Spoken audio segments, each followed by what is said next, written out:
You're watching Patrol Base TV live. We're on YouTube and Facebook answering your questions.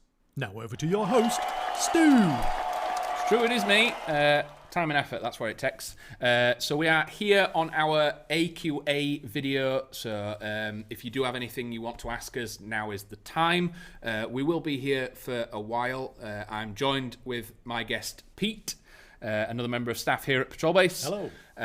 So we are going to go through a lot of frequently asked questions, questions that we get in pretty much every live stream, questions from customer services, questions whilst we're at game days, anything like that. We're just going to pop them up on screen, have a little discussion about them, try and get you the best answer we can. Some of them are quite open questions, but we just want to get as much information out there as possible. So if we kick off with our first question of the video.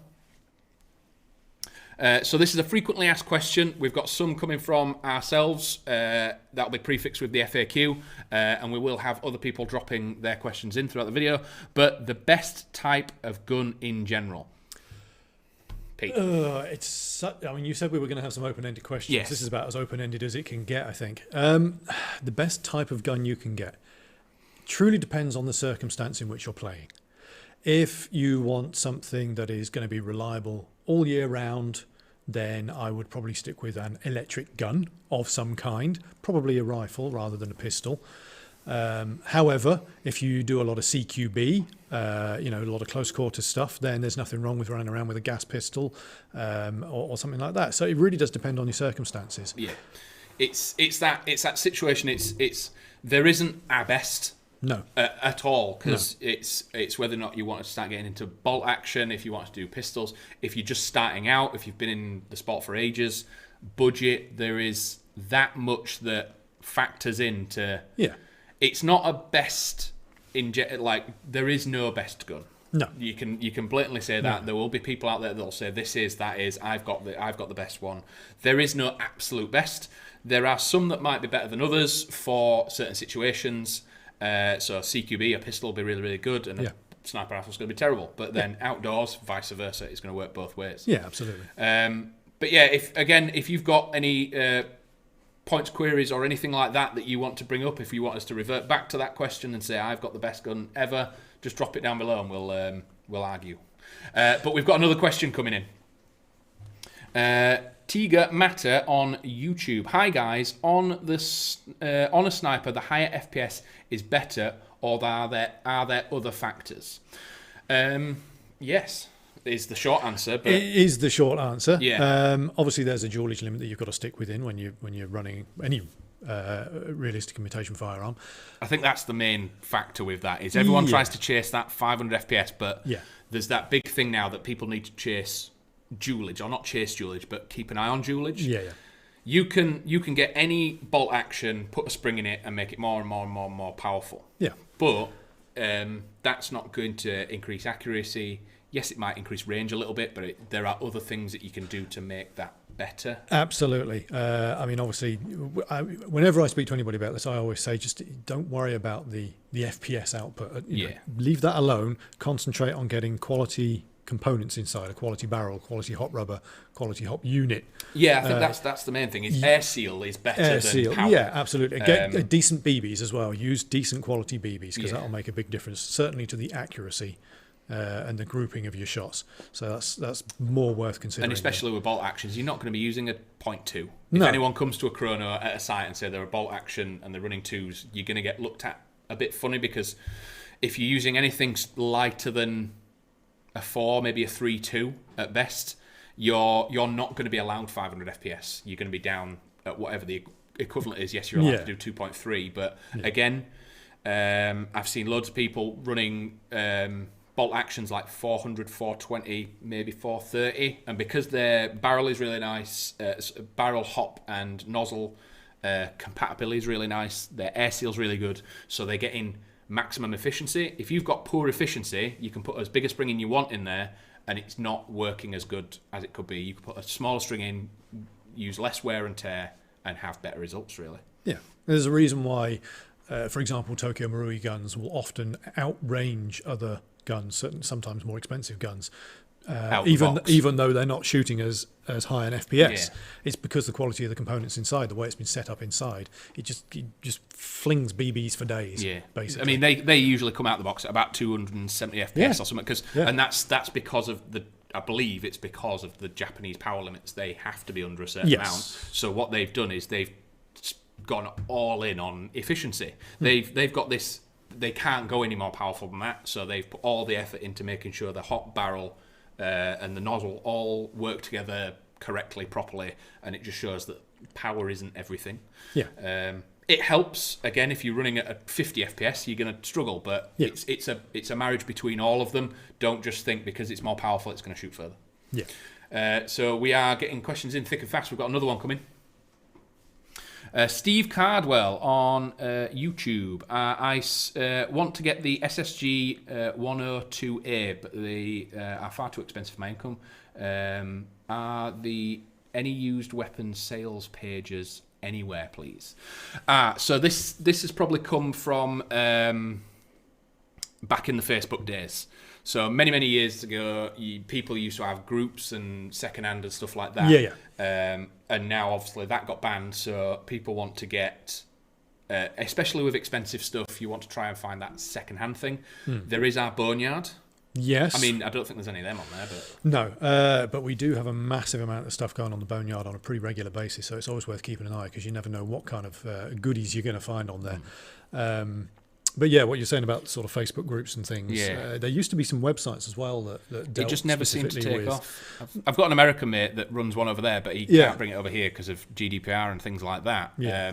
He wants to, but it's years and years away. So what we do is anything that gets returned isn't in a perfect resellable condition, even if it's brand new and never been sent to someone. If it's scratched or it's been painted by mistake or anything, like that, it goes on our Boneyard. And we discount it as much as we possibly can. Again, looking at the Boneyard, you probably, like everyone looks at it and goes, oh, it's still really, really expensive.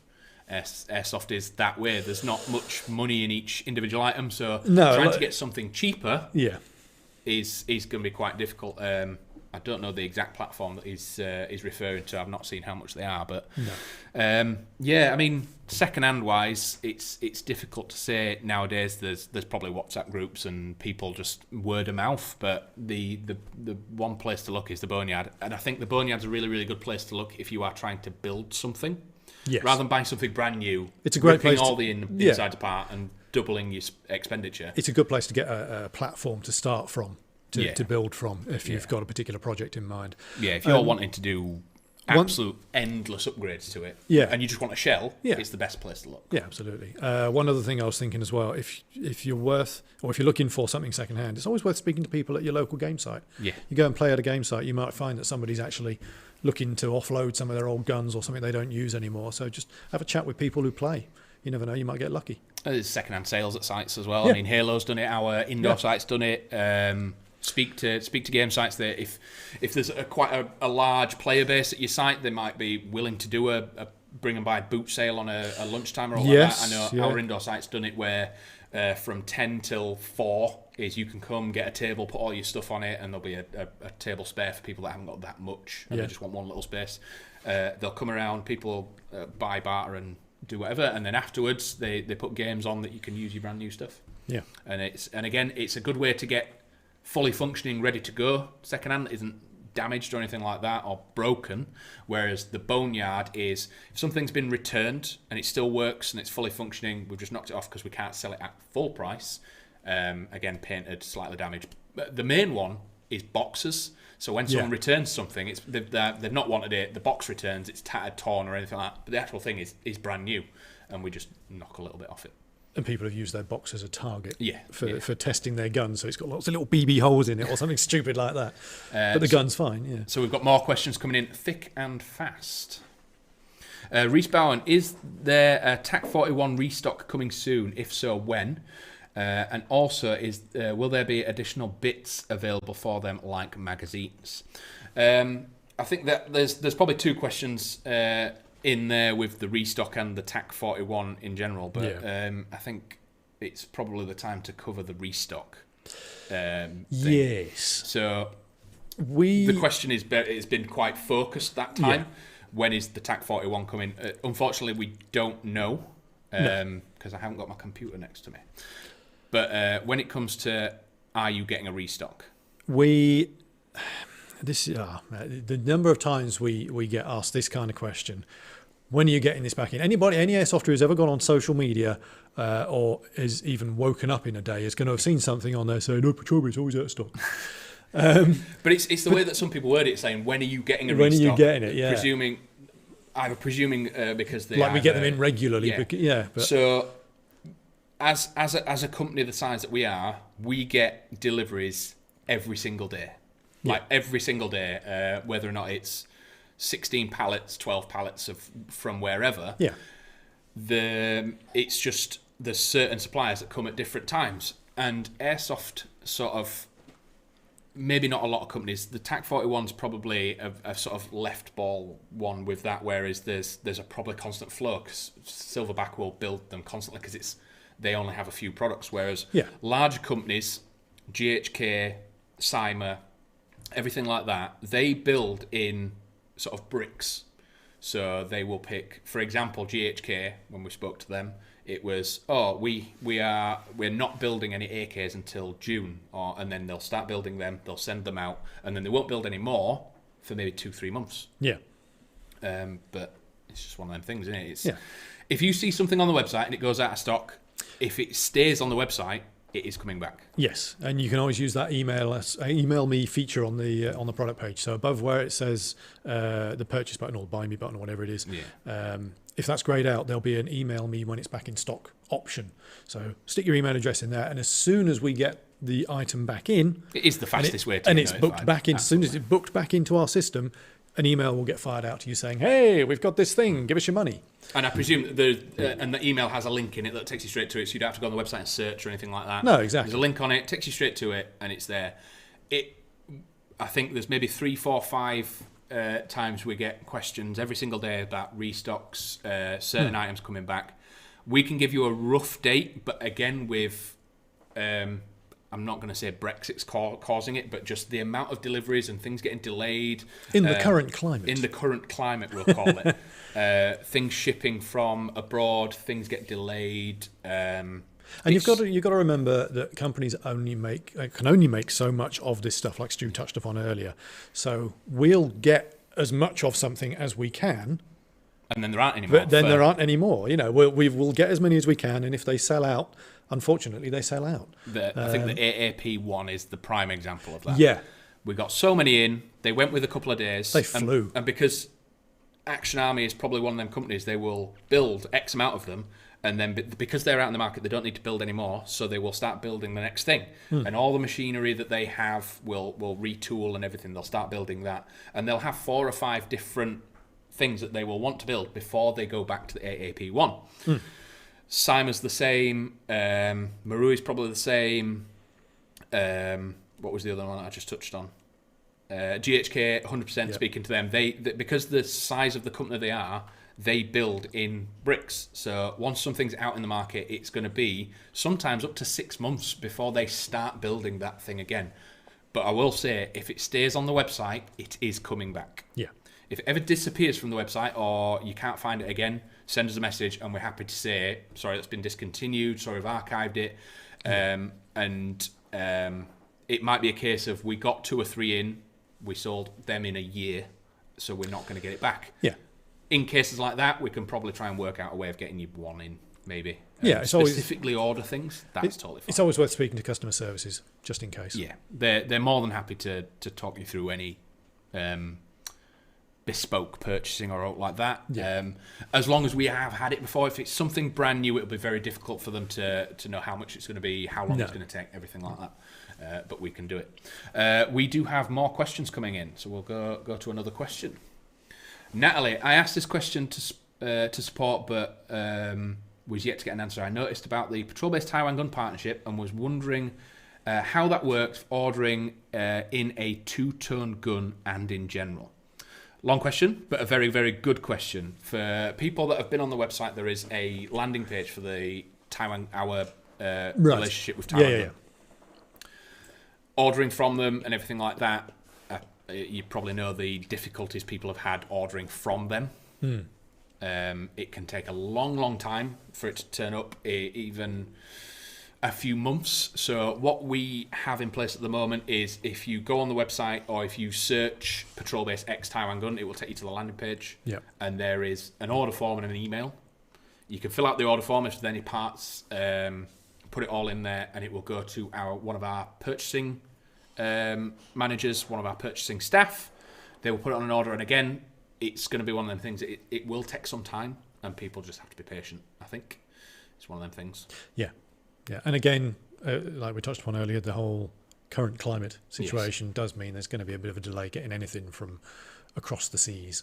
So just bear with us, I'm afraid. I think you've seen that now, like in the last few weeks with supermarkets. Yes, it's every industry at the moment. It's not so people that are in airsoft as a hobby and as staff. That people, you kind of don't, because it's a hobby thing that you're doing, you don't associate it that closely with food on shelves or bread in the supermarket or all like that. But it's the same trucks, boats and planes that bring all that stuff across. You've got to remember, pretty much everything airsoft is manufactured in the Far East anyway, so it's got to travel some distance. Various, and it's whether it's by sea, by air, by lorry. It takes physical time to transport stuff, and obviously touching on that as well, if we do make an order, it will have to come on one of our orders as well. Yes. So if we have just received an order from anywhere, it will come in, and then we will have to wait until we need to order more. Because we order in vast quantities. So there's no point in us putting little orders in here and there. So once we've got that big bulk order together, that's when your stuff will get ordered.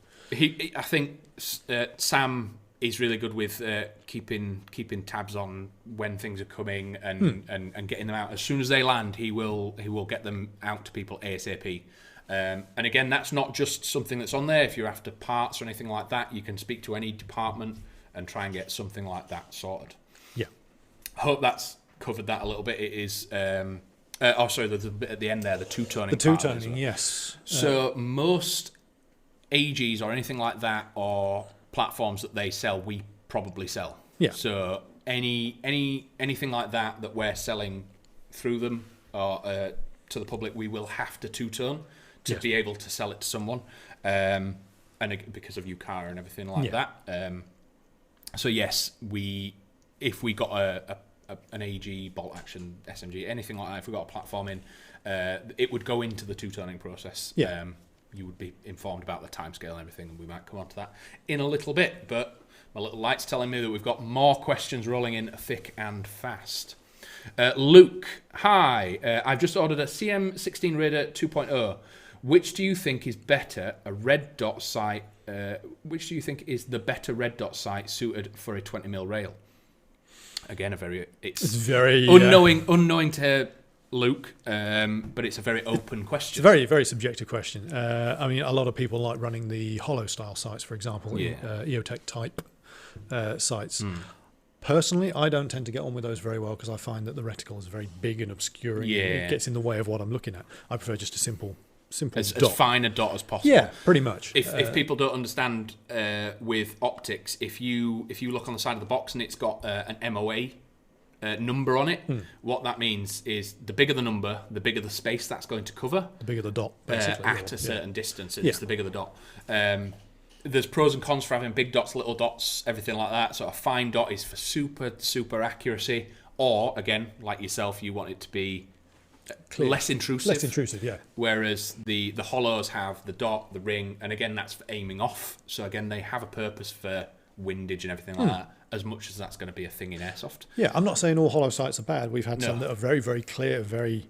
I've even considered, maybe actually I do quite like this particular one. Yeah, especially on like an 870 or so, for holographic just looks the best. Yeah, I mean... And again, it's a subjective... It's so subjective. A lot of people like going for them because they're doing the whole sort of Navy SEALs the or... L119 look and the L119 sort of Special Forces loadout kind of the vibe. Best advice for dot sights and optics, especially if you've got other guys that play, if you've got teammates or just guys that try some. And make sure you like the look of it, because as good as a dot sight could be, obviously there's Vector, there's Vortex, there's AMC. There's a vast amount of dot sights out there, and that's probably why he's asking, because it is daunting. You don't want to go, I don't know which one does what. It looking good is probably more important than its absolute function. If you like the look of it, it's good, but it still needs to function. Yeah, because you've got to remember, between a certain price range, they're all going to function pretty similarly anyway. So, yeah, like you say, the visual aspect of it. I mean, let's face it, 80% of Airsoft is how you look anyway. Yeah. It's if you like the look of it on the platform, you're going to get on with it better than something, say, buying a £600 Vortex that is super clean, super precise, and amazing, and it's not going to be intrusive. You're going to see through it. It's going to have really good light collection, everything like that. But if you don't like the look of it, you're going to be like, I wish I hadn't put it on my gun. And then you'll that's what it'll deviate you to maybe spending more. Whereas if you get that right one off the bat, it's really, really good. Yeah. And again, don't be shy with the cheaper option. Yes, you've got the warranty and stuff with Vortex, which is incredible, and it keeps going forever and ever and ever. But it is a lot of money. Yeah. So these cheaper sites. The Vector optics that we do, the range of those, there've been some absolute corkers in there. Yeah, some just the way that the builds are put together. Yeah, exactly. Awesome. And remembering they are actually built, they're designed for use on real steel, aren't they? 5.56. Yeah, exactly. So they can handle the recoil and a little bit more abuse than. Yeah, I mean the fit and finish isn't quite up to the quality of, say, Vortex, but again, for the price, you wouldn't expect that. But the optical quality of some of them, some of the, like the Forester short dot, for example, is fantastic. Some of the short dots are silly good for what you're paying. Yeah. Crystal clear, you're getting magnification again. If you are looking at a dot sight, don't be shy from just leaning into that magnified optics slightly with the short dots, because they go all the way down to 1 anyway, and it gives you that option indoors, outdoors to run all the way from 1 to 4. It's really, really good. To summarise, buy the one you like the look of. Yes, regardless of this. Simple as that. Yeah. It's always down to looks is a big factor of it. Yeah. But if you're after that mid-range budget to quality thing, have a look at the Vector. They're really, really good. Yeah. If you've got plenty of money, Vortex again is just the warranty pays for itself. It's really, really good. We've got many more questions coming in, so we'll try and fire through a few thick and fast. Mohammed Rahman, can I buy a Riff as a gift? Again, it's open, because yes, he can, provided he has the UCARA, defence. Yeah, that's totally fine. It's the whole UCARA and buying it and everything like that. It is. I mean, I wouldn't even like to claim that I'm a complete expert on it myself, because it seems, I think I've got it, and then someone will say something and it'll be like, oh, actually, yeah, is it supposed to be like that? But as far as I understand it, the person purchasing the gun, regardless of whether it's for a gift or not, is the person, if they want it to be a realistic imitation firearm, i.e. not painted two-tone, they're the one that has to have the defence. Yes. What they do with it after that... It's we can advise as much as possible, but it's then their property and they can do what they want with it. Yeah. We can explain the law, the defence, the reasons behind it and everything like that. And we will do that to the best of our knowledge and ability, because we want you to be safe and legal in every way, shape and form. So if you have a defence, you can buy one and then it's your property. If you don't have a defence, it will have to be painted. Yes. We can't paint. We can't sell a non-painted platform to anyone that doesn't have a defence. Yeah. If the person that you want to buy it for has a defence, the best thing to do is buy gift cards. Yeah. If they have a defence and you don't, and you want to buy them a gift, buy them gift cards. They get exactly what they want, and we do have unlimited value gift cards that you can ring up and get exactly what you want put on there. Yeah. It's the safest way to do it. There's no grey area, there's no red tape or anything like that, and then they get exactly what they want, and you're not guessing. I think that's probably the best way to do it. Yeah, absolutely. If you need any further clarity on defence, just hop onto the website, because we've got a whole page dedicated to what defences exist, like UCARA, for example. There are a few others that you might not be so aware of, so it's always worth having a read through, just in case you fall within that category. And ones that we can accept, because there's loads out there. That there's quite a few out there that we don't accept, because they've just Joe Bloggs has set them up in his. They've set them up, and they specifically say on their website that they're not for that purpose and everything like that. But UCARA is a bit of a deep subject to go into for someone wanting to buy a gift. But we've got more questions coming in, so we'll flash them up. Janice wanted to find out, after getting UCARA, is it legal to rebuild your two-tone to a single-tone? So That's one of those grey areas I was talking talking about. And we were discussing this in the office yesterday. And our point of view, I would advise you not to do it. Yeah. Reading the law verbatim, I would advise you not to do it because there are two different platforms. There is an IF and a RIF. So there's an imitation firearm and a realistic imitation firearm. Yeah. One's painted blue, one's not. A defence doesn't give you permission to manufacture. No. And painting one is considered Manufacturing, yeah. So rules was written, words verbatim. That's how we distinguishing it. Best advice is just leave it as it is. You're going to be in the sport for long enough. You're probably going to have a few more in the future.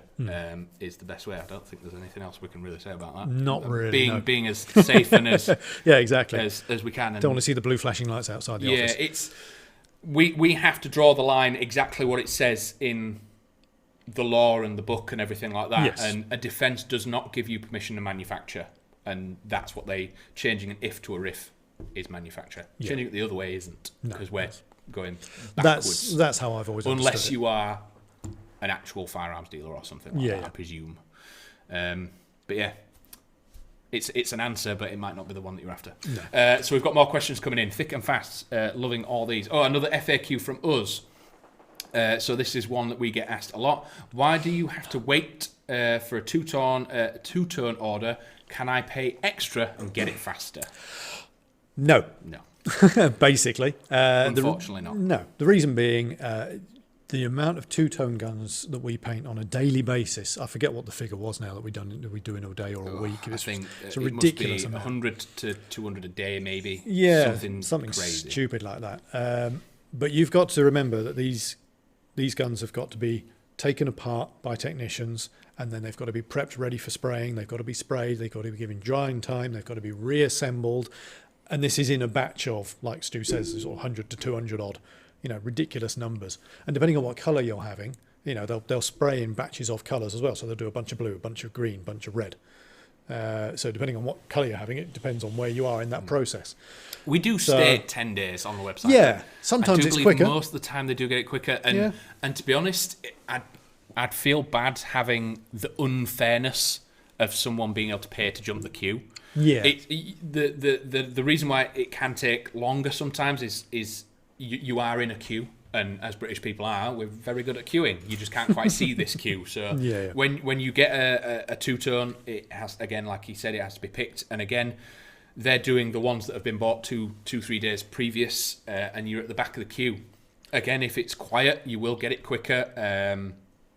And it's just one of them things. And the quickest way to do it is to buy it next day, because what happens with the standard process is it goes into that standard order cycle, so it becomes a standard order, not a next day order. Yeah, which is once it's complete, 3 to 5 working days, is it? Something like that. So for the once delivery. It's completed, yeah. That's an important thing to For the caveat, delivery. because regardless of whether you choose next day delivery or standard delivery, that's Once it's only on a truck. that time scale is only happening once the two-tone is completed. So Yes. once the gun's been painted, then you'll get your next day delivery, or you'll get your standard delivery. Yeah. So just bear that So in the mind. quickest way to do it is next day. Yeah. You're not going to get it next day. You're just going to get it a few days quicker with the delivery side of it. You'll get it as soon as possible once the painting has been done. Yeah. This is a question we always get asked around Christmas time for obvious reasons. People getting gifts for their kids or whatever. Anytime there's holidays or out like that, keep an eye on the website. We put a last day warning of the last two-tone availability and the last delivery availability, that you can guarantee it for Christmas, because obviously delivery can be a few days, so maybe the week or a week and a half before. Two-tone, because we're going to be that busy, it is going to be 10 days, and sometimes we have to extend it. And if you know you're going to be ordering something like this for Christmas, don't order it 3 days before Christmas. Because you won't get it. Basically, if you know you're going to be getting one, order it in good time. So the light keeps flickering on and off, so we're getting loads of questions, so we're trying to try and hammer through these. I'm not going to try and pronounce that. If you get your Halo membership, do you need anything else to get a non-two-tone gun? So, because once the way that we do our membership, you have to have visited X amount of times, so you almost automatically qualify for UCAR anyway. So because we do it, you have to visit X amount of times. So your first visit and everything like that. So once you have your membership, you can buy a non-two-tone gun, because once you've got your membership, you are literally waiting for someone to tick the box.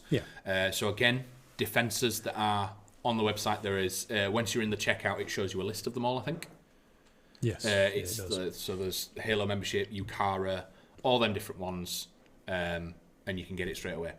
It's probably worth clarifying that, as I understand it, UCARA is there to protect the retailers more than anything, because we need to be sure that we're selling this realistic imitation firearm to somebody who is a player, is a regular player, keyword regular, and that they're not going to be an idiot with it or go running down the street with it or things like that.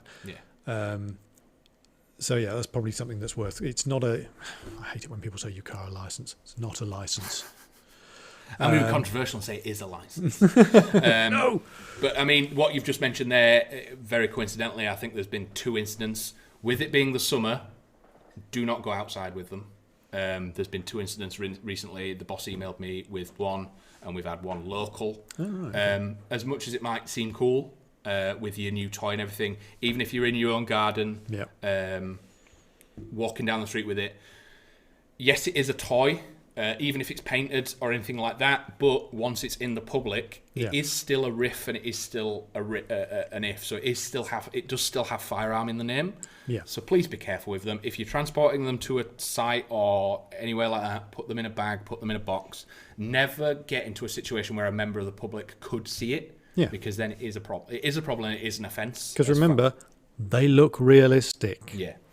And I think Copper's ones shoot a bit hotter than ours. Yeah, exactly. You'll definitely be calling it. Well, you might not call your hits, but so we've got the red lights on again. So we've got more questions dropping in. Will the shop be open to walk in again now lockdown is over? So I couldn't get a straight answer earlier, but the short answer is currently no. So what we have in place at the moment is. All of our stock is now in the warehouse. There is nothing in the shop. We have so many people turn up and say, "Oh, can I just look in? I just want this one thing." There's nothing in there, unfortunately. Everything's in the warehouse, 100% online. We aren't going to open the shop if there is any hint or aspect of COVID, not restrictions, but just around, purely because of staff and the way that people are in Airsoft. When they come into the shop, they want to touch everything, they want to test it and everything like that. It takes a lot of staff to run and manage the shop, have to then add the people to then start cleaning things. It's not viable at the moment. Is the basic answer. It was obviously originally it was the safety thing. Is because we had one way in and there was no way of doing a one-way system in the shop or anything like that, having to have the extra staff in there. The way that we try, I know that airsofters love touching, feeling and testing, but we try and put as much information on the website as physically possible. I'm pretty confident in saying our descriptions on the website are probably the most fleshed out, the most substantial descriptions of anything, pretty as much. As Wikipedia as it can possibly be. We try and give you as much information as possible on the website, so you don't have to, you don't have to have the thing in your hands to know about it, to know all the information you need to know. There is that physical touching and feeling size that you'll never ever get from a description, but we can do as much as possible on there, and there is. We don't have a date because obviously we don't have a date when Corona's going to end. No. So end. Ever. But the current plan is the actual walk-in shop has no date of reopening. We do still have people turn up and we have to disappoint them by sending them away. But so we have another question about to drop in. Ooh, a long one. Hi, I'm buying my first rifle in a couple of weeks. Week's time. It's a CM45 AEG. I was just wondering if an ENL 74N 120 round mid-cap would fit the rifle. If not, could you possibly advise me what type of magazine I need to get? So, I understand where he's coming from with that, and we get this a lot with people saying what mags fit it. Yeah. Most AEGs of the same type fit the same mags. So the CM45 is the AK. Yeah, well, I'm assuming so. Yeah. Well, so it's the E&L. Yeah, and as far as I'm aware, the Simers, how you pronounce it, they're pretty forgiving with regards to what magazines you can use in there. So you can use E&L, New Prol, the Palm magazines will probably fit as well if you can find any.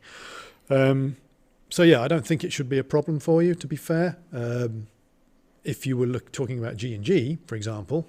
The RK ones are a bit awkward. Yeah. But any standard, so the RK series is a little bit of a unique platform. It is. And technically they look like AK magazines, but they're very finicky. What we try and do again on the website as well is with the magazines, we don't just photograph them side on for a look, we try and photograph the top as well. Yeah. So you can see where the feed point is and everything like that. But most M4s definitely, any standard M4 mag will fit any standard M4 mag unless it has a function, say TM, ERG or anything like that.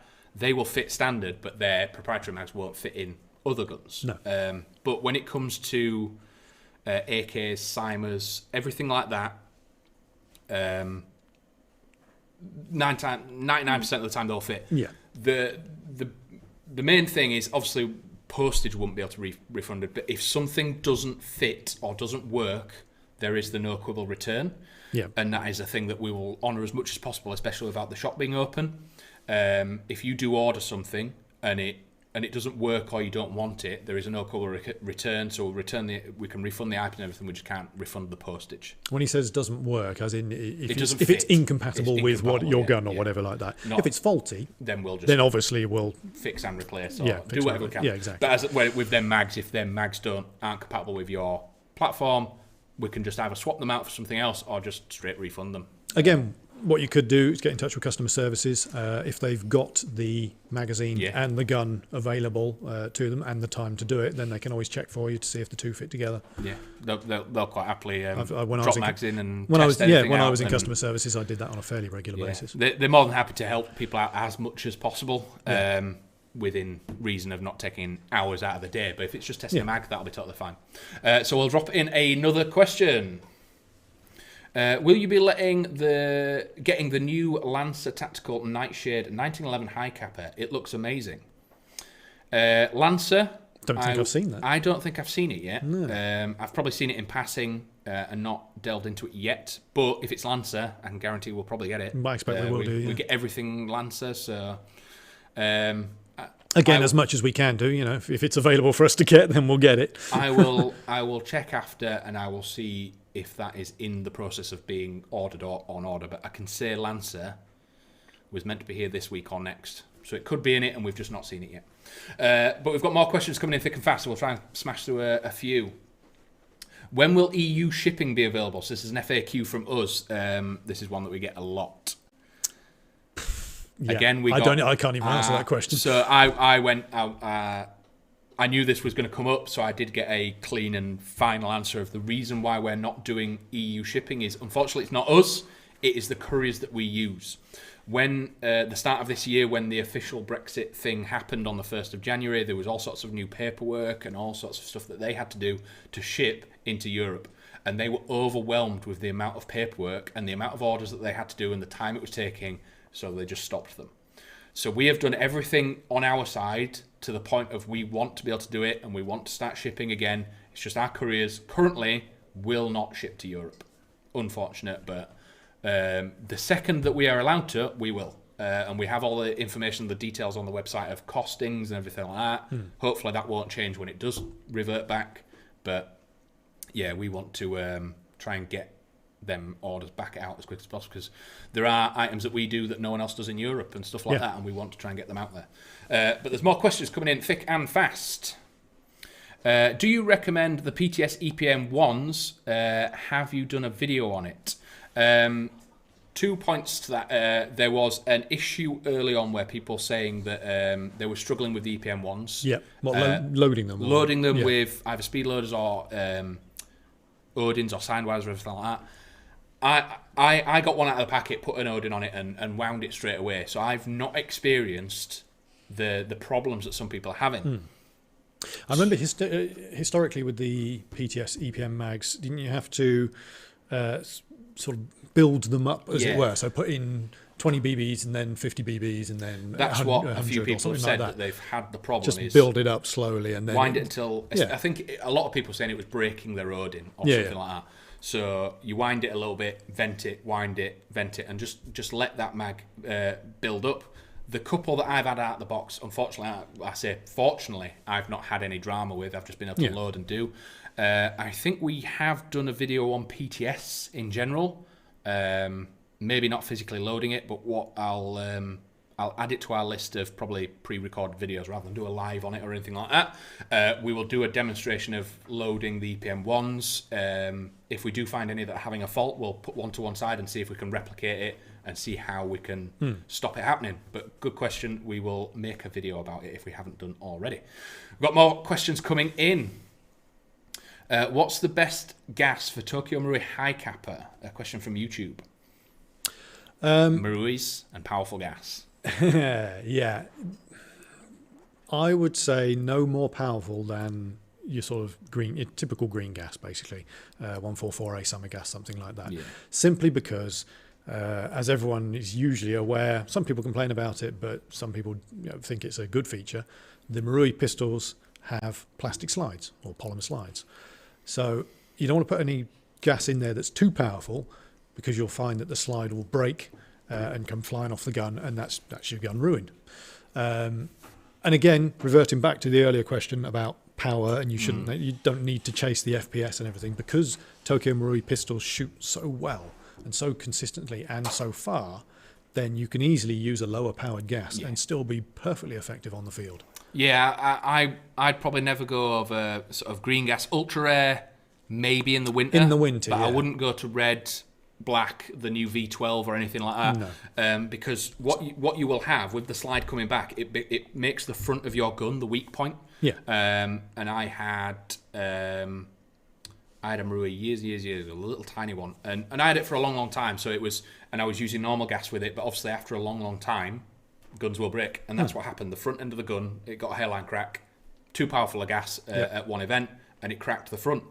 And that was because it just got really hot one day, and I was using the ultra rare or something around that. And again, if you stick to that lower to mid range, the green gas, the 144, even if it does warm up in a day, you're not going to risk damaging it. And again, a pistol, as good as TMs are, you can quite happily use them as primary. A pistol is 10, 50, 20 meter engagement. Yeah. You don't need to put the power in it. You don't need them to chat off for miles. No. And the I hit that guy 70 metres away. Yeah. The powerful gas isn't necessarily going to get you more shots out. You're probably going to get the same amount of shots out of a mag with all the gas. It's just one of them's going to throw the slide back harder and shoot the BB out a little bit faster. But that little bit is going to diminish the life of your pistol so much more. Absolutely. So, long answer, but short answer is about sort of Nuprol 2.0 ultra rare if it's cold. Yeah. It's probably the best for a high That's kappa. fair. So we've got more questions coming in. We'll throw another one up. Damien, got any new Umarex stuff? Mate said they do a CO2 Beretta. I think it got taken down yesterday. It's gone back down to the warehouse now. No, I in the video. So we did a video okay. yesterday on the 3 new... Oh, it wasn't yesterday. It might be the day before. Right, okay. And it might still be up, actually. But yes, we did the Glock 19, the new Beretta M9A3, and the P8. P8A1, yeah. And we were very sort of slightly worried about the Beretta when we got it out of the box because it said 1.3 joules all over the side of it. We put a CO2 bulb in it, and it was devastatingly loud. Shot really, really nice. Put it through the chrono, and it was 337, so it was totally fine. Yeah. But yes, the new Umarex that we have currently is here. We're expecting more. It's really nice. I will say that. I'm not usually a Beretta fan. I mean, I've got a PX4, which is technically a Beretta, but yeah, your typical M9, I'm kind of usually. They're a bit rounded and a bit. The plain ones are a little bit dull, personally. But this one, again, if you like them, don't hate. Yeah, but yeah. You play with whatever you want to play with. But this one is definitely a recommendation. It's super solid. It's got a threaded barrel. It's the fit and finish on it is really nice. Yeah. It's like 3 colours of tan as well. Yeah, kind of. I think I mentioned it in the video. It's something to do with the the M9A3 and the 19X, I think they were competing for like that military contract ages ago. Yeah. I don't think the Bretta got it. I think the 19X got it. Yeah. But obviously this still got made, so Umarex have made a version of it. Yeah. And it is nice. Damn, is it loud? Yes. It's so loud. Yeah, it's got some clonk to it. And you get loads of rounds out of it as well. For something that is loud and you expect it to be using all that CO2 to throw rounds out, I think we did 3.5 mags worth of BBs out of it. Yeah. And it was still chatting away, and then you get a few flubbery shots at the end, and then you just got to change the bulb. But everything comes with the box. You get the Allen key in the box. It's got the thread protector on the end. If you're not putting anything on it, like your tracer units are out. The only downside I had with it is the mag spring is that strong when you get your nail in it and try and pull the... to load the BBs. To load the follower. BBs in it. I didn't want to do that too many times. No, it'd be all right with gloves on, but bare hands, it's going to... It's interesting. But if you are looking at them, they should be on the website by the end of today. It's live now, I believe. They're online now. Yeah. So check the search function might be a bit funny when they first go on, but if you check the new products page, they'll be on there, all three of them. So we've got another question coming in, so we'll throw that up. Another FAQ, my favourite. How far does it shoot? All the way over there. Yeah. Is your answer? It's these open questions, and as much as we would like to be able to put that information on every single product on the website, it's an impossible thing to answer. It is. I mean, if you want a generalisation, then, like you were saying, pistols, I don't know, 20 metres approximately. You don't need it to go. It will go further than that, but you don't need it to. You don't need it to. Your average AEG, maybe, 30 to 40 metres approximately. Not airsoft meters, real meters. Real meters, yeah. There's sniper rifles, maybe 60, something like that? Yeah, something super high end. If anyone says that they can do a 100-metre shot, they probably can, but it takes a lot. Yeah. Especially sort of, as they say, cold bore shooting. Being able to shoot and then aim off. Don't get me wrong, there are platforms that can reach out and do that, but it takes, again, like what we're on about with the barrel hop, nozzle, and all them things working really, really well together. Yeah. It is possible. It just takes a lot of effort. And remember, you're shooting little plastic balls. They're not the most aerodynamic things in the world. Yeah. A lot of people don't realise how much of a little obstruction can change the trajectory of a BB. The slightest gust of wind.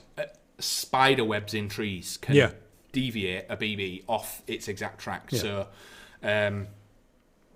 we would love to be able to say, this shoots this far, this shoots this far. But the problem is, as soon as you change the weight of the BB, it changes. Each different of the... So if we get every single one of a certain platform out of the box, it will have 5 or 10 FPS difference. Yeah. So that will change it. Wind, rain, hop applied, everything changes how far something can shoot. We can give a rough estimate of a pistol will go X distance, but you don't really need it to go further than 20. Yeah. An AEG, if it's reaching out to 40, you're doing fine, and then you can lob further if you want. And again, set your hop. Yes. Most importantly, because again, the amount of times that players are trying to shoot and just take some time. Again, if you're a new player, there will be players on your site that are more than happy to help you.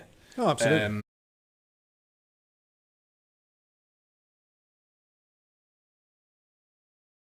Help me set my hop. 9 times out of 10, a player will go, yes, absolutely. He'll probably use your entire mag's worth of BBs to do it and make you go reload, but he will happily set your hop, and you will realise you will get probably a good 15 to 20 extra metres out of a well-set hop. Because when you first see a hop fly true, it's a little bit weird on the eyes. It doesn't look natural. And I mean, how far can you actually see? Because most of the time, the BB disappears way beyond my eyesight. And I've got pretty good eyes. Yeah, well, I don't. And I'll even if I put my head right by the barrel and I'm staring right down, as far you try and see as the close white to the ball as possible. possible. Yeah.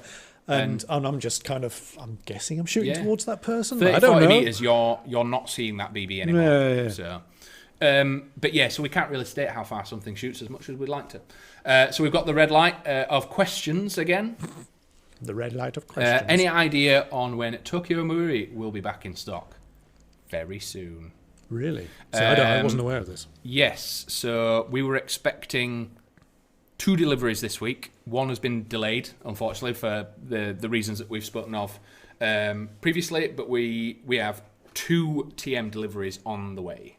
I'm going to ask you a question now. Anything new in there?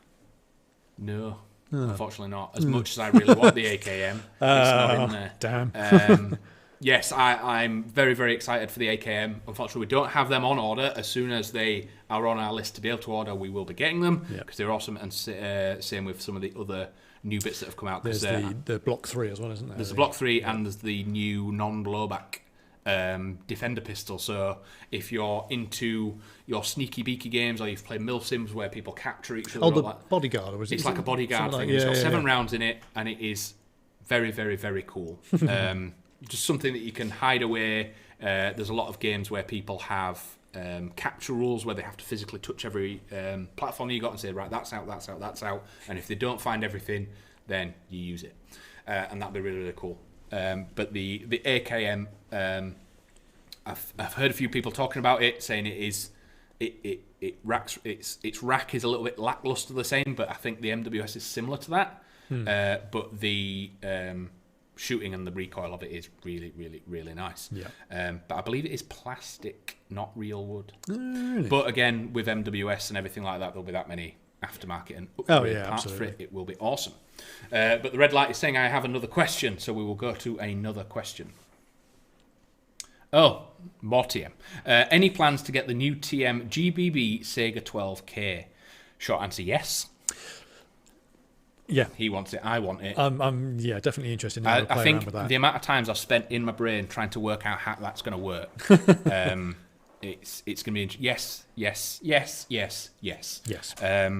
Again, as soon as it's available from our supplier, we will definitely get it. Probably in many a quantity, and we'll try and get as many as possible because we know they are going to be very, very, very popular. Yeah, absolutely. I mean, the AK itself is going to be popular, and I think it's a very similar system to that they've put in it. And if you've got a gas blowback version of, like, say, the AA12 or the SGR12, if it's remotely like anything, it'll be popular.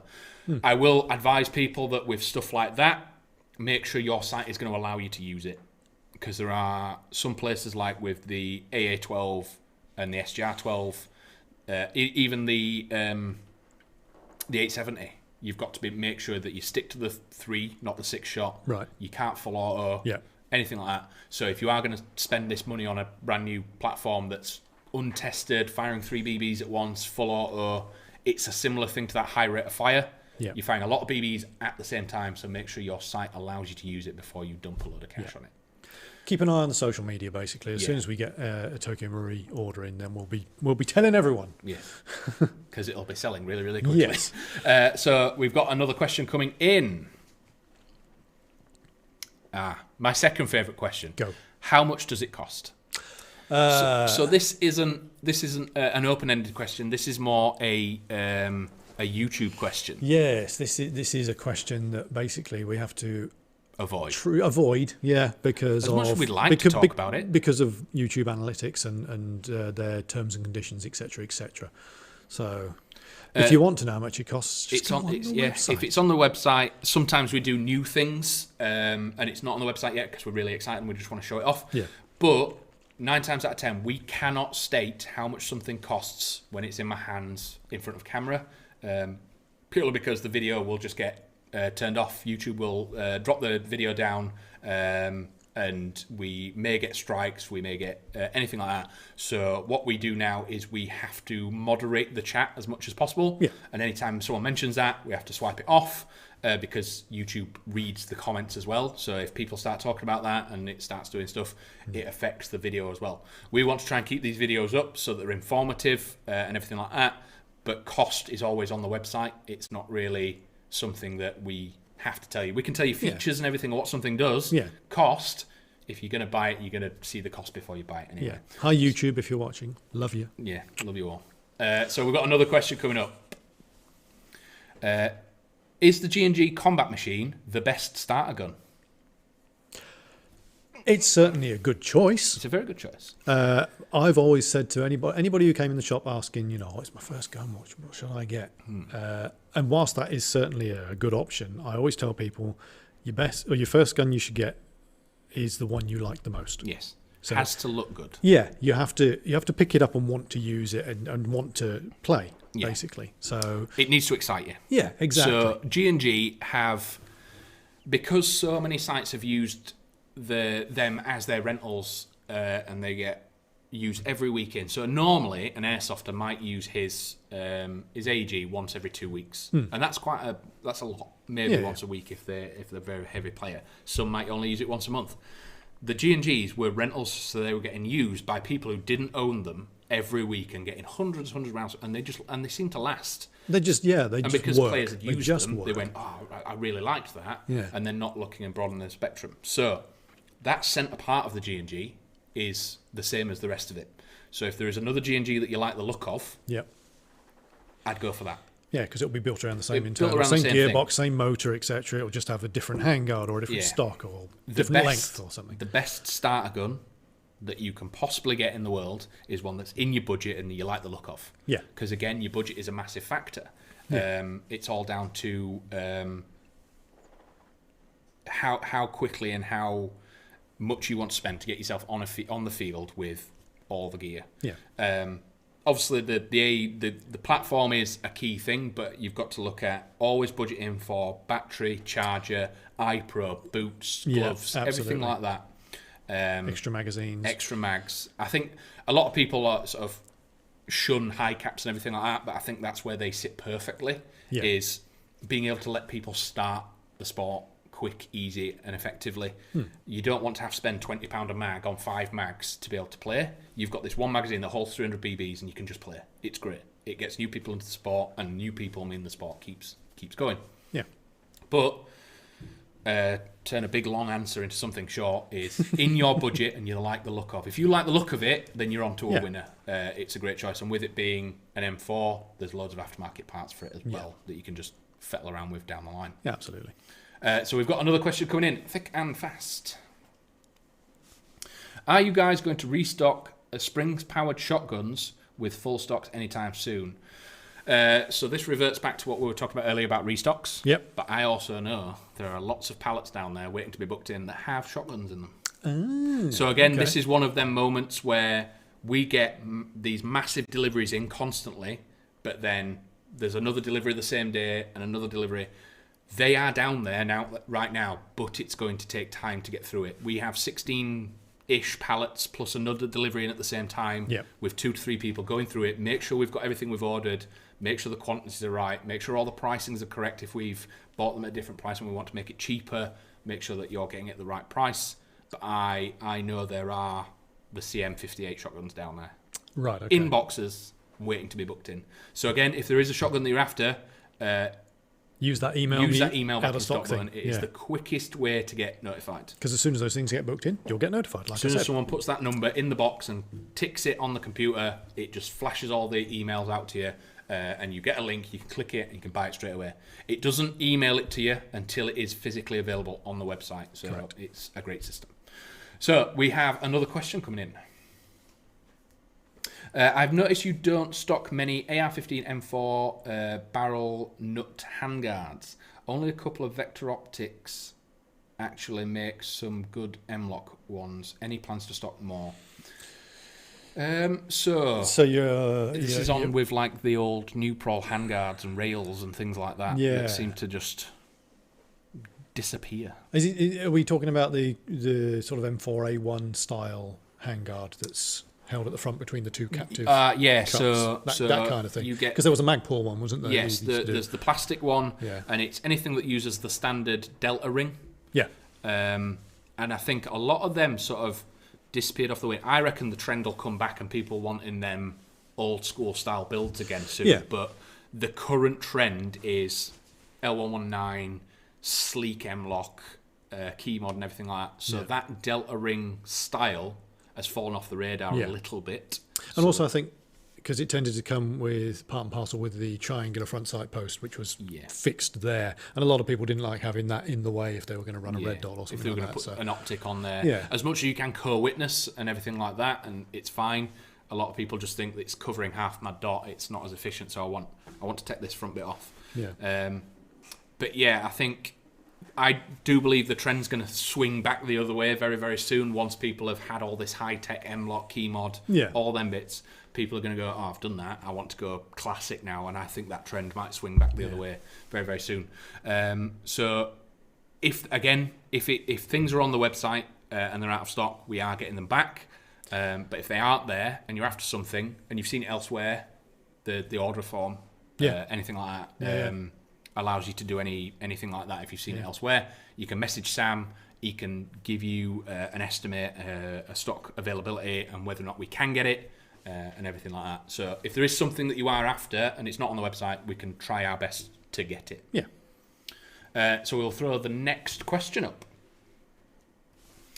How do you get a great beard like yours? Well, there's two reasons. One was 10 years in the military and having to shave every day, and then feeling like I wanted to not shave ever again. And time and patience. Moisturiser as well. It doesn't look like it, but I definitely moisturise. Yeah. How do you get your beard? How do I get my beard? Laziness. Yeah. Yes, laziness. And I think it's also, I've seen how expensive razors are now as well, so I'm just saving money. That's it's nothing. I'm not trying to be cool or anything. I just don't like spending money. I'll grow facial hair. It will go so far, and then it just starts to look kind of a bit wiry and rubbish. You know, it doesn't all go in one direction. I've got some going this way, some going that way, and it's just kind of, I'll just shave it off, whatever. Give up. Anyway. I'm just going to stare at it now. You're just going to watch yourself. I'm going to take over. Right, I think we've got a red light on for another question. How long does a battery last? So this is another... for as long as you hold down the trigger. That's not my answer. My answer is how long's a piece of string? Yeah, twice as long as it is from the middle to the end. Yep. So we can't state how long a battery is going to last because, again, same with range or anything like that, there's so many factors involved. All we can say is that if you have, say, 1,000 milliamp battery and it lasts an hour, it's not going to last you an hour, it's going to last you a lot longer. If you then get a 1450, it's probably going to last you an hour and a half, roughly. But again, it all down to it's how you play. Yeah, absolutely. If you're a very trigger happy person, then it's not going to last as long as someone who's a lot more frugal on the trigger. Oddly, the last stage is in bolt actions. As I understand it, correct me if I'm wrong here, I'll probably have lots of technicians watching this going, no, you idiot. But as I understand it, use of semi-auto on an electric gun, lots of semi-auto firing will wear out the battery quicker than if you were to use full auto. Yes, because unless you have, I think if in a standard AG, I think MOSFETs and stuff like that might counteract it and all this active braking and anything to do with MOSFETs. We've done a workshop video ages ago with Mark. I think it's because it uses the extra power to start the motor up and get it winding to fire a shot, and then it slows down again, and then it's got to wind up again. I think it's the same thing. It's the same analogy of cars. If you start your car and drive at 40 miles an hour for ages, you're going to get further than if you start, stop, braking, stop. It's a very, very similar analogy. So, and again, if you're full autoing all day and just going through thousands of rounds as quickly as possible, I've had people, especially at proving grounds, I had a guy, we started a game at 10 o'clock. He came to me at 11:30 because he'd run out of BBs, completely run out of BBs, and he wanted a refund because he'd run out of BBs. Oh, wow. His battery had not died, he'd just run out of BBs. And I think he went through 2 bottles of BBs in about 2 hours. And again, if you play like that, it's totally fine. Just make sure you bring enough BBs. Was he just throwing the bottles at people, just wafting them at people? I don't understand how he got through so many BBs, but he did apparently.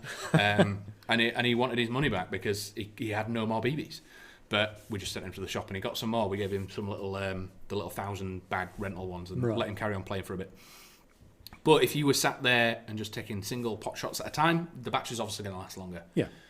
When it comes to the battery fitting in your platform and how long it's going to last in your gun, there's so many variables. The milliamp hours is the rough idea of how long it's going to last. Yeah. So if you go to a game day with one battery and it's 1,000 milliamps, and you go, oh, this has lasted me half a day, you roughly know how much you need. But again, your gameplay is going to change between day. So if one battery is lasting you half a day, get 3 or 4. It takes you 10 seconds to change a battery. Absolutely, in most guns. In most guns. Yeah. The GK99 is a little bit different because you've got to unscrew the front of it, but it's still really, really nice.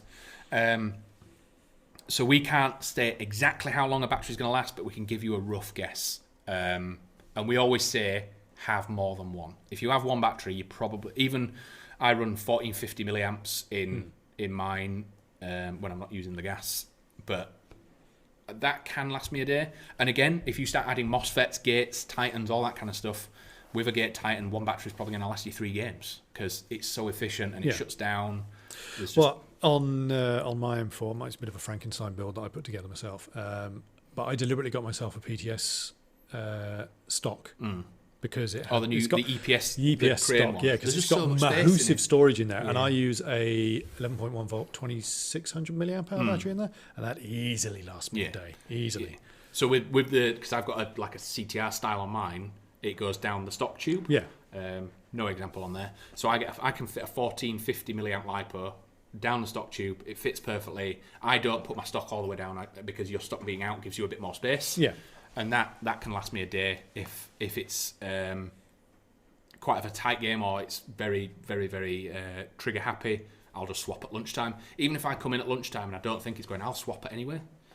Because you know you're just going to be out there all day. Yeah. But the best advice for battery life is buy more. Have spare batteries. Always have a spare, at least and one don't spare. Wait for the battery to die. No.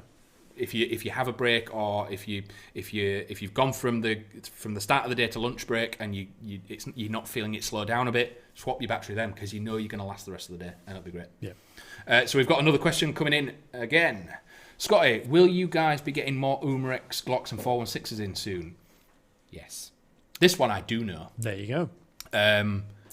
Straight from the ginger horse's mouth. So the ones from yesterday, you edited the 19 yesterday, 17, 18s and everything like that, I believe are online. Yeah. And I believe 416s and 417s are due on the 4th of August. Next Wednesday. Again. Cool. That was the email I got this morning for tracking. And again, don't quote me, but again, delays, everything can happen. Expecting it one time and it will come again. If it's something that's on the website, again, email back in stock. If it's not on the website, just be a little bit patient and they will be online soon. So we'll flash up another question very, very quickly. How do I get exactly 350 FPS? So this is another FAQ that we get during the live streams and everything like that. And we've covered this slightly with the power. I feel like we've pretty much answered this. It's... Well, kind of two ways. It's you don't need to get it to... No. There's two ways to answer this. You don't need 350 FPS exactly, because if it is exact, there's always a chance that you go to the wrong site or the chrono's off or whatever, and your chrono over, you can't use it. I've always been, since I started, I've always had better experience with platforms that are about 330, 340 than trying to get up there. I mean, 340 is close, but 330, I think... The PTW does 330, and it fires God knows. I think it's 270 on a 0.3. Yeah, and you've always got to be aware of dual creepage as well, because obviously if you then decide to use 0.25s, 0.28s, 0.3s, I mean, I run 0.32s in my AEG, for example. You're always risking going over that dualage limit, power limit. Yeah. So the equivalent might then be over 350 FPS if it was an equivalent. It's very, very prevalent with bolt actions, is that. Yeah. So people try and set their platform up right on the limit with the lowest weight. Yeah. And this again, this isn't probably deliberate. It's just physics with certain things and momentum and everything like that. Is each different weight of BB has a lower FPS because it's power, not speed, is what we're trying to achieve. You're not trying to make each BB do the same speed of 500 FPS. It's the kinetic power of how hard it's going to hit to keep people safe. And a BB coming out at 350 or 500 on different platforms, you then put a heavier BB in, it might not drop speed enough to go under the power limit. So say you're at, I think it's 106 meters per second for a 2, and then like 98 on a 2.5. If you drop to the 2.5 and it still does 101 meters, you're hot. Yeah. You're fine on a 2, but you're not on a 2.5. Yeah. And that's the danger of chasing the limit. Yeah. And you've got to think that limit is actually... It's not actually the limit. The limit is like 328 because it's plus minus 10%. Yeah. So you're already over. It's just the way that sites and chronos and everything like that work. Yeah. Is you and some sites actually run that 328 limit as well. So if you were at 350, you'd go to a site. You wouldn't be especially able to use it. CQB. Yeah. CQB like to stick to a jewel, everything like that. Yeah. And I mean, might be a bit controversial, but playing in the various places that I've played, 350 is fine, but I'd quite happily play higher at some places. Well, like they do in America, for example. In the States, in Denmark, in France, it's very different. So again, the sites are obviously a lot bigger. Playing some of their, like the hospitals and the MOD, their military sites, it's very, very different. So they're allowed like 1.55 joules on a 2.5, which is about 410 FPS over here on a 2. But you've got to think of the ranges that you're working at. Yeah. Denmark, I don't think there is a limit. So basically, they put a minimum engagement on the person. Yeah. But it's a very tight-knit community. It's a very small community, so it's quite easily managed. But I think they also have a law that you're not allowed to fire within 2 meters. Right. So there's various different things, but my advice is don't chase that 350. Try and sit around that 330 unless you go in like DMR or bolt action. Yeah. And again, try and sit where... Leave yourself some wiggle room. Yeah, especially for dual creep, because you just want to be able to use it and not have to go home. Yeah. Or use a rental. Unless it's a Sim Raider. Unless it's a Sim Raider, and that'll last you all day. So we've got another question about to drop in. I have taken half the two-tone off my gun with a paint job project and forgot to check the laws about it. I now know, by the way, could I get into trouble or would I be fine? Just calling the police now. Watch him panic now and delete his comment. So that is the rules as written is we have to say what the rules are. At the end of the day, the only crime is getting caught, and you have to either be dobbed in, admit it, anything like that, admitting it. But again, it's one of them things that I don't know of, or if anyone's ever been done under I'm not the aware of anyone, no. not the UCARA, but under that law. Yeah. Whether or not most police officers know about it, anything like that. My advice is just leave it as it is. Again, it's airsoft. What I would do is if I was starting again and I had a two-tone and the whole spraying it, is you don't need to. You can scrim it up. You can put camo tape on it. You can do everything, and then it's still painted, and then you can take it off afterwards. We have a lot of people might not agree or like it, but we have some of the most lenient rules when it comes to airsoft. So you go to places like Portugal and stuff. I think the front third of their gun and their pistol grip has to be like this colour, like a big bright lime green, and they're not allowed to change it. They're allowed to cover it up during games, but they're not allowed to change it at all. In the States, again, everything has to ship with the orange tip. Yeah, certain parts of the States, isn't it? Yeah, but everyone ships it with it. I think Germany is only allowed to have semi-auto. There's no full auto in Germany. And it has to have the little F mark in the pentagon. Yeah. So we are quite fortunate with the rules we have. Do we wish they were different? Absolutely. But we'll stick with the rules we have because they're better than other people's. Yeah. Even like what we were saying about the Japan power limits at like 270. Yeah. Would I like to play at higher power limits? Yes, because I've played at the States and Denmark and everything like that, and I'm not dead. It's totally fine. It stings a bit, but it's not any worse than being shot over here. It just gives you that little bit more range, and the safety that is put in place, it's totally fine. So the red light is on again for another question. Recently contacted your team regarding a first loadout. Would just like to say thanks for an in-depth and prompt response. Well, thank you very much. You're welcome. Customer service team is probably much to credit there. They have a how do you say it? A thankless task. Oh well, this is a thankless true, task. Yeah. So the amount of orders and everything that go out, and every now and again there is either a problem with it or all that, and they will do everything in their power to fix it. But some people can never be pleased, and you see all them responses and stuff on Facebook, reviews and everything like that, and it's always nice to see when people appreciate it. And remember, the guys in customer services, they're airsofters. They're not just random people sitting at the other end of the phone. You know, they care about the sport and they care about your queries. So they'll always go out of their way to help you as best they can. And they've got a lot of knowledge. but we appreciate the comment. Yeah. So we've got another the red light is on for another question. When I first get a gun, will I need to chrono, or will it be sorted when I get it to the field? I mean, it's a good question. I mean, we test every gun that go out, but when we go to a field, regardless, it will get tested every single time. Yeah, absolutely. You've got to think, yes, you know what power it's doing. You could chrono it every single day, and it doesn't matter. Every time you go to a site, the person at the site doesn't know what your gun is. You know it like the back of your hand. They've never seen it before. So it will get... I think my platform now, I've had 2 years, and every single site, chronoed every single time. And again, if I have to change the cylinder or anything like that, it gets chronoed again before it gets used. You've just got to be safe. You don't want to be that person that accidentally does something wrong, takes a hot gun on the field and feels bad because you've hurt someone. So every single time you go to a site, it's not a case of, I had it chronoed at such and such a site last week. That person letting you on their site doesn't know that.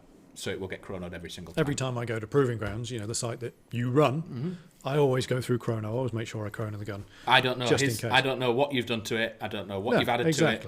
And it's my responsibility to make sure your gun's all right. In fact, if you do go to a game site that doesn't chrono your gun, walk away. Yeah, it's probably the best thing to do. Yeah. So the red light is on again for another question. Will you guys be selling more HPA guns or stick to mainly AEGs? Now this is an interesting one because I'm HPA curious.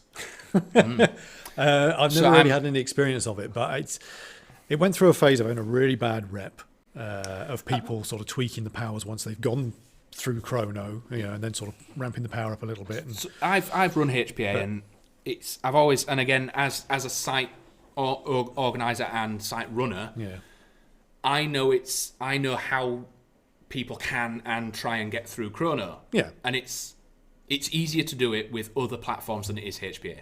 Right. The reason why HPA got the bad name, we're completely diverting for your question, don't worry. We'll circle back to it. Yeah, we'll circle back to it. It's because of the power limits they are capable of that got them the problem, the rate of fire, the ability to whack it up to whatever. But there's nothing stopping someone coming to your chrono, like what we saw with the TM and bits earlier, 144A gas, fire it, and then swap and run black gas all day. And then someone comes up, can I chrono? If someone is going to try and cheat, they will try and do it. As a site owner, we have to put as much respect and honesty onto the player chronoing them. We will put every safety factor in place possible. We will chrono every weapon. We have a micro scales next to the chrono that if someone turns up with a bolt actions and says, I'm chronoing on a 2, can I have one of your BBs, please? And we can weigh it. Yeah. And it is exact. And we have to try and... We're not trying to catch everyone out. We just want everyone to be safe. Because it will take that one person getting hurt to shut you down. Or get sued or anything like that. There's loads of factors to take into place. So... the HPA. Yeah, let's bring it back. Let's bring it back. It's very easy to cheat with other things, but come back into your question: are we going to do HPA? We want to. We've done some bits in the past, haven't we? We've had tanks and lines, and we've got the Titmans in. Like we've had the Titmans, yeah. Well, we've got all 4 types. So there's a carbine and CQB of the Omega and the Recoil versions. Either running off a separate tank or built into the stock or whatever. Yeah. But I presume he's on about, say, Wolverine or Polar Star. I'd be interested. I've contacted Wolverine. They have an exclusive agreement with someone else, so we can't get it direct from them, but we can get it from other places. Right. It's just when they get their stock back, because obviously Wolverine have been shut down and a limited run for a long, long time. So these engines are limited production. Yeah. And again, with Wolverine being quite a small company, they will pick, say, the Reaper, start building that. There'll be X amount out there and they'll go to the next one. So there won't really be a point where every single HPA engine they do is out in the market in great quantity very soon. Probably same with Polar Star. The difference between them is Polar Star is very expensive. Yes. It is an incredible system. I had the Fusion engine in my SR16 and it was great. I think the reason why I ended up stop using it because it took a little bit out of the game for me. It was a little bit too meta, if that makes sense. Right, it was too quiet, too easy. It was just too much. It was a little bit too easy. Yeah. So, for example, I think I was at a CQB sort of building structure site. I think it might have been Catrick or somewhere like that. In a building with other people about this range, and they couldn't hear me firing. They thought it was someone outside. Wow. I mean, that's great. It's enjoyable, but I'm into airsoft for the sort of experience and the immersion and stuff like that. So I went with something a little bit heavier, the gas, the blowback, and all that kind of stuff. So that's why I went away from it. Again, they are amazing. You can do great things with HPA. Yes, we want them. We're just trying to source them for now. There you go. Very long answer. Very long answer about cheating. So we'll flash another question up. We have got one waiting. This is one that's come up a few times. Is X better than Y? And this was from a recent live stream where people are comparing two similar things. And I think the example I have was like the R604 to a Wet Series EU17. Gas pistols are pretty much all the same on the inside. Yeah, it's just how they look on the outside, how they look basically. on the outside. So I mean, how they feel in the hand. If you like the look of them. Yes, absolutely. So it's incredibly subjective. Airsoft again is that subjective thing of you need to play airsoft how you want to. Don't be told how to play it. No, because that's better than this. There'll be a lot of people out there, especially on social media, who will try and tell you that you shouldn't go with that. You should go with this. Blah blah blah. Yeah, X is better than Y. Ignore it. Do what you want to do. Do what you want to do. But yeah, and again, it can even be like vastly between budgets. I mean, I can say what my favourite AEG on the wall is. I can say if I could go and pick any AEG out of our warehouse, it'd probably be like the ERG PTS or something like that. But that's for your reasons. If people don't like M4s, it's terrible for them. They might want an AK, they might want gas or anything like that. Yeah. Is X better than Y? It's very, very hard to get into your mind and think what you prefer is kind of what I'm saying. Yeah. So we've got another one dropping in fast. I'm 6'4", 300. I don't know if that's age or something like that. It's really hard to find proper gear to fit, like camo tops, pants. Is there a chance you guys will stock 4XL plus clothing for airsofters? I'm thinking of I don't know if Invader Gear goes. That's what I was thinking. Invader Gear. I was trying to think of the name. I think Invader Gear are they go up to like 2 or 3XL. And again, this goes back to ex-military. Yeah. This physical like size only goes up to so big. After there was some guys in the job that were very big gents. Yeah. And they had to get their jackets and everything like that custom tailored. Well, I was going to say, would Army Surplus be a good choice? I don't know how big the standard issue stuff goes, but they go quite big. But again, it's a sizing thing. There were some big lads that we worked with, and they had to get their jackets custom made. So they got given a jacket. They'd go to the tailors and they put a big V in the back of it and make it physically bigger. Right. Wow. That is an option to get something tailored. The other option is if you specifically want in camo, it's quite hard. The only other thing to do is try and go for a PMC loadout. Go for jeans. Go for the plaid shirts. Yeah. They'll all be available in that kind of stuff. And then for the camo stuff, just stick with your gear for the camo. So your vest, your belt, whatever. So most vests go up to pretty much any size. They're pretty adjustable, aren't they? Yeah, they'll go up to pretty much anything. Yeah. Maybe not the little micro rig. Well, I don't even know. I think that thing, the straps come way out. They are quite long. Although the tiny little pouch on quite a large body might look a bit odd.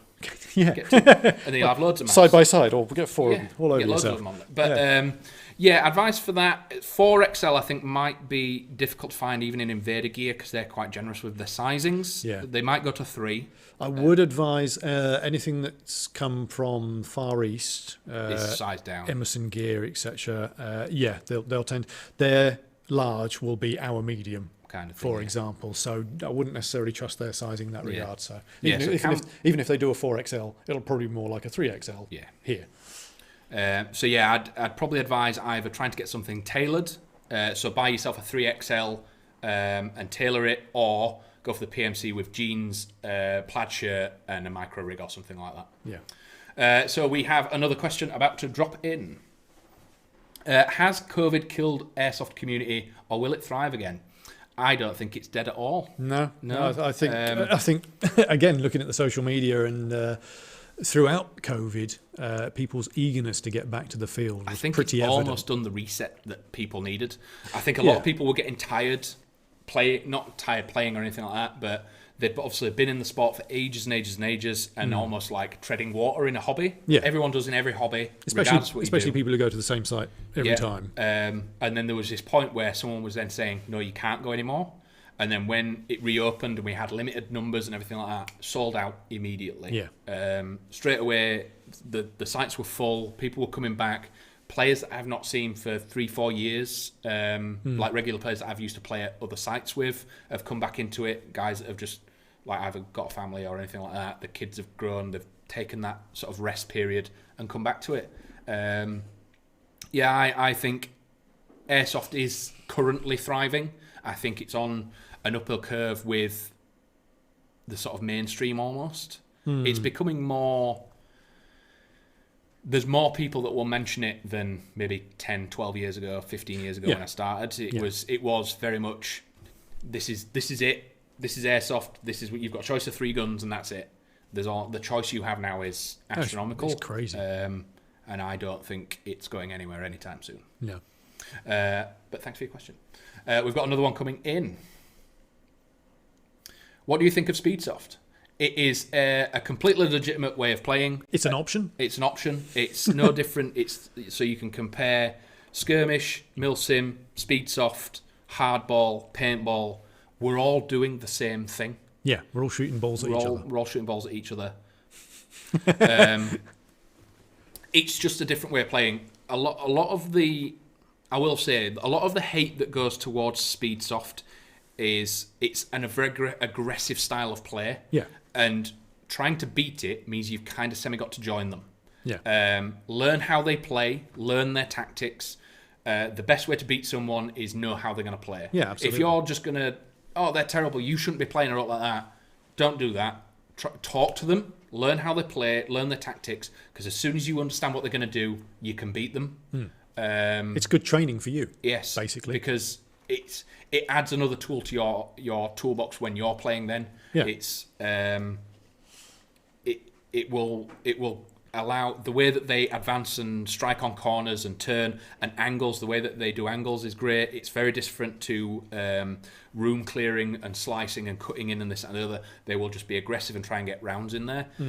At the end of the day, Airsoft is a sport and they're playing a sport. If you're wanting to reenact and do the Gucci stuff and stuff like that, steer more towards a milsim, because you're probably not going to get a Speedsofter at a full weekender game. They're going to be at the speed field playing their thing. At a Saturday or Sunday skirmish, you are not allowed to complain about the type of player who is there, because everyone's playing it for their own. And that's where I'll put it. Yeah, that's fair. But yeah, so there's another question dropping in. When are you guys planning on opening the shop for walk-ins again? Should we cover it again? I was going to say, didn't we answer this earlier? So he's probably just joined the stream a little bit late. So we'll just cover it slightly again.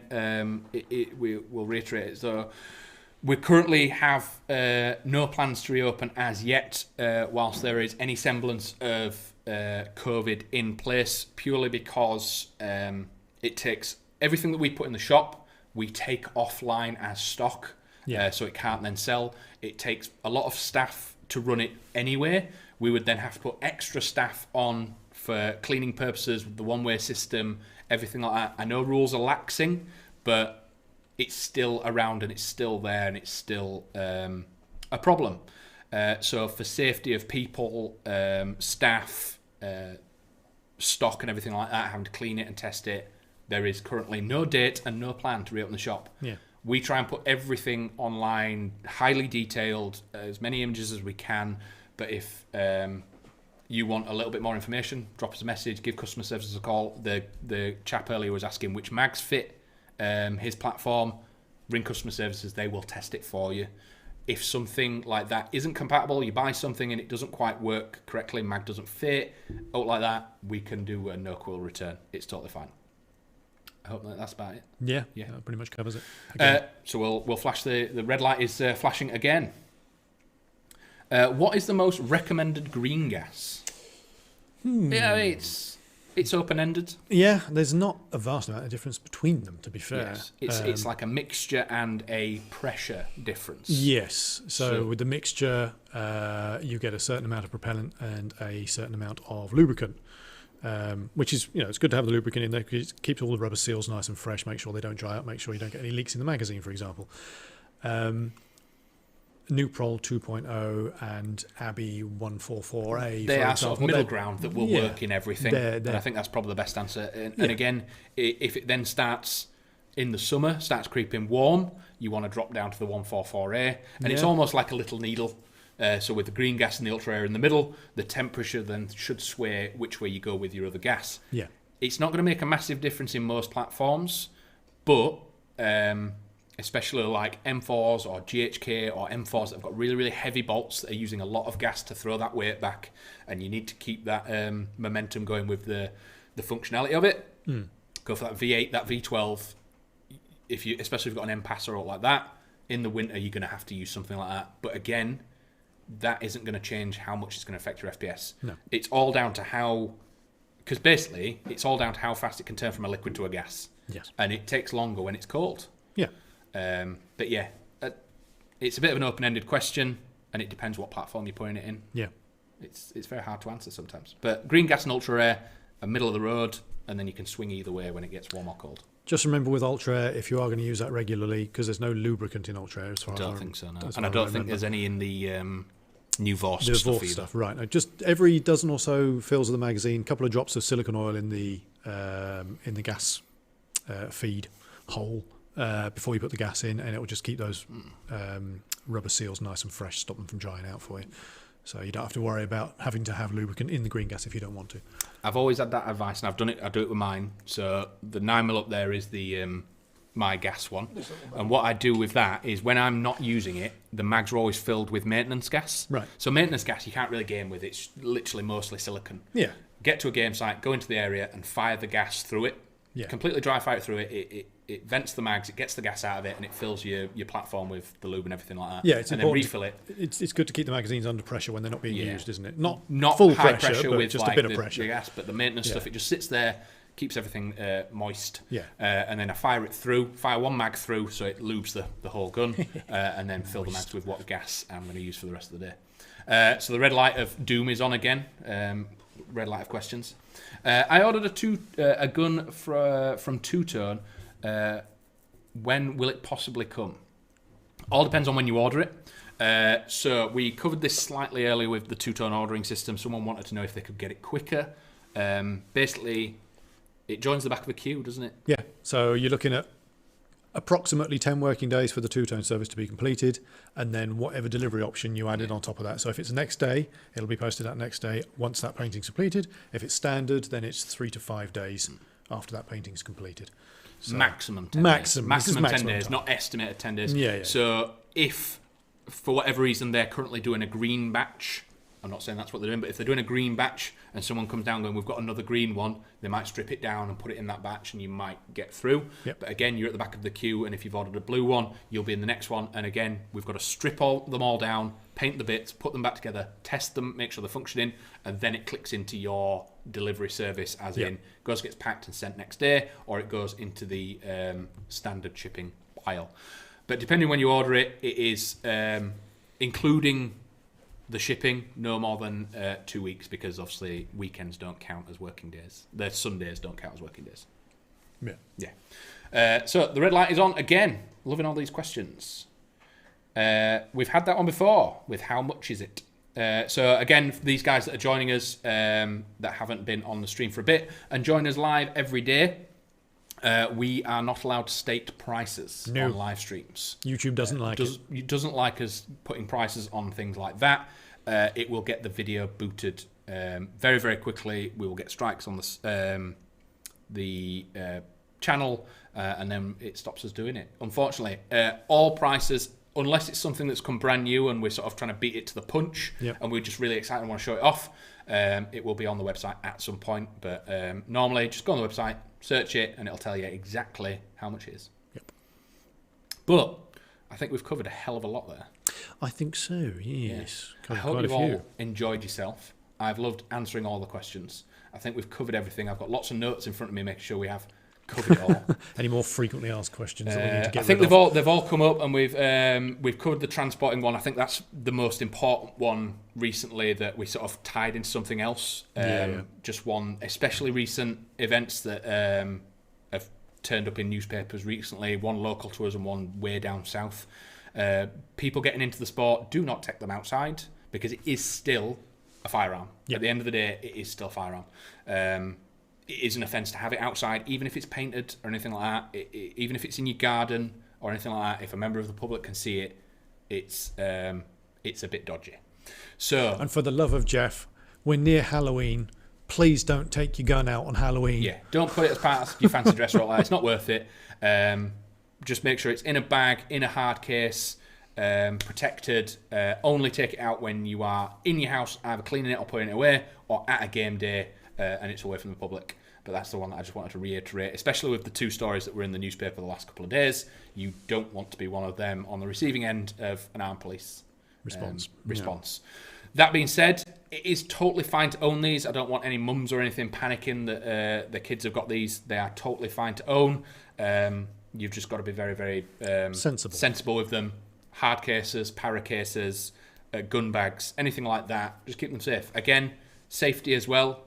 These are firing little plastic BBs everywhere, ricochets and everything like that. So if you are using them, target practice, something like that, wear your glasses, even if you're just messing around, not at an airsoft day. And again, make sure your eye pro is correct. We don't want people turning up with 3D glasses from a cinema. Which has happened. But we will wrap up there. We have powered through a lot of questions. We're on a good roll, so we didn't bother with a break. But I hope you've enjoyed that. I hope you've got a lot of information out there. And we can stop getting the questions on the normal live streams. We shall curse see. It now. We shall see. Yeah, I was going to say. Hit with how much is it all the time now? Yeah, all the time.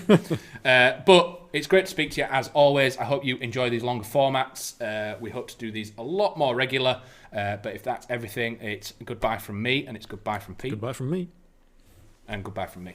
I'll catch you in a bit. Bye.